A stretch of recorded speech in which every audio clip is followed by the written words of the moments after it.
ఎందుకని వాళ్ళ నుంచి ఫీడ్‌బ్యాక్ తీసుకోవట్లేదా? లేదు. ఇంటెలిజెన్స్ డిపార్ట్‌మెంట్ ఏమైంది? స్పెషల్ బ్రాంచ్ డిపార్ట్‌మెంట్ ఏమైంది? పబ్లిక్ ఫీడ్‌బ్యాక్ ఏమైంది? సోషల్ మీడియాని చూసినా అర్థమైపోతుంది గదా! ఏం జరుగుతుందన్నది. స్టిల్ నౌ గ్యాస్ బండ రూ. 2000 తక్కువ రావట్లేదు.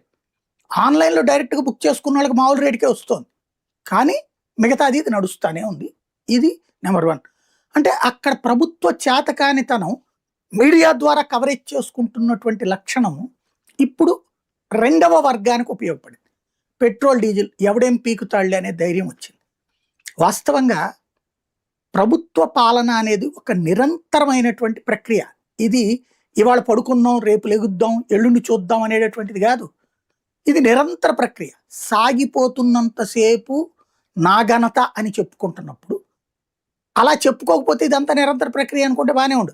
నా ఘనత అని సక్సెస్‌ఫుల్ అంతా నా ఘనత. ఫెయిల్యూర్ అయినప్పుడు ఎవరి మీద ఏలెత్తి చూపెడదాం అనుకున్నప్పుడే ప్రాబ్లమ్ వస్తుంది.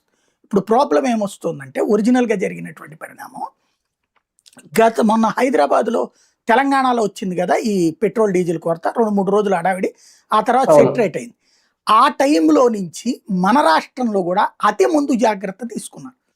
ఈ అతి ముందు జాగ్రత్త ఏంటంటే బాటిళ్లల్లో కానీ, డబ్బాల్లో గానీ పెట్రోల్, డీజిల్ పొయ్యొద్దు.